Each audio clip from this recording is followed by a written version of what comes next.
X x greater than और equal to zero में non negative continuous function, इसका मतलब है एफ एक्स आपका जीरो भी हो सकता है और पॉजिटिव भी हो सकता है, ठीक, नेगेटिव नहीं हो सकता है। और capital F x equal to zero to X F T D T for x greater than और इक्वल टू जीरो। ये दो चीजें आपको गिवन है। For some C greater than zero F X is less than और equal to C F X. For all X greater और equal to zero आपको ये शो करना है कि एफ एक्स जो है आपका ऑलवेज जीरो होगा for x positive. Means x greater और इक्वल टू जीरो के लिए आपको एफ एक्स को जीरो प्रूफ करना है। अच्छा, जरा एक बात समझने की कोशिश करिए। ये आपके सामने लिखा हुआ है F X is less than और equal to C times F x,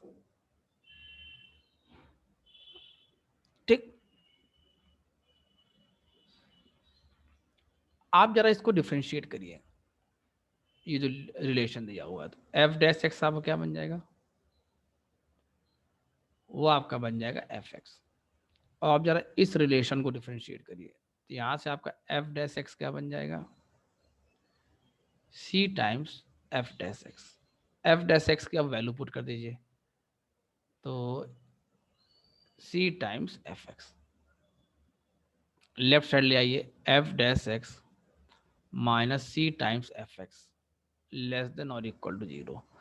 तो आप इसमें क्या करिए, ई की पावर माइनस सी एक्स, ई की पावर माइनस सी एक्स से आप क्या कर दीजिए, देखिए सी आपका पॉजिटिव नंबर है, ई की पावर माइनस सी एक्स आपका पॉजिटिव नंबर रहेगा। आप इससे क्या कर दीजिए, मल्टीप्लिकेशन कर दीजिए। ये देखिए डिफरेंशियल इक्वेशन को सॉल्व करने का तरीका है, इंटीग्रेटिंग फैक्टर इसका यही आता है। तो जब आप डिफरेंशियल इक्वेशन पढ़ेंगे तो आप समझ जाएंगे ये मैंने क्यों किया था।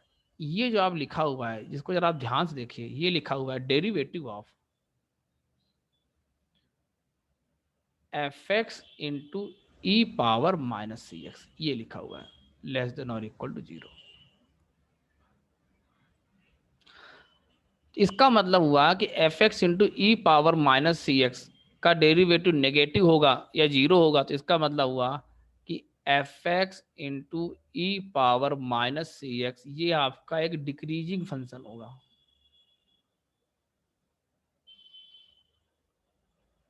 कैसा फंक्शन होगा, ये डिक्रीजिंग फंक्शन होगा।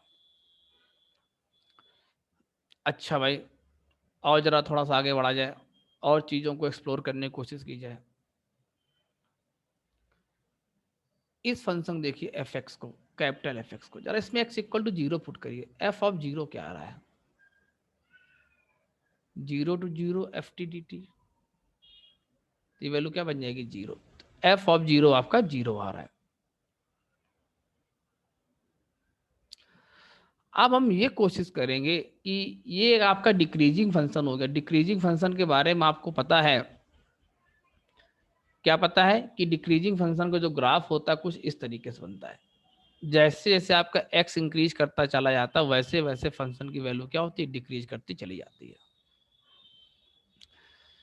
जरा इस रिलेशन को देखिए, आप इस रिलेशन में x equal to zero put करिए, तो एफ ऑफ जीरो क्या बनेगा, लेस देन और equal to C times f of zero. F of zero आपका जीरो है, तो एफ ऑफ जीरो क्या बन जाएगा, लेस देन और इक्वल टू जीरो। देखिए क्वेश्चन ने साफ साफ बोल रखा है कि एफ एक्स आपका नॉन निगेटिव फंक्शन है, तो ये या तो पॉजिटिव होगा या तो जीरो होगा। इसका मतलब है कि एफ ऑफ जीरो आपका जीरो होगा, नेगेटिव तो नहीं हो सकता।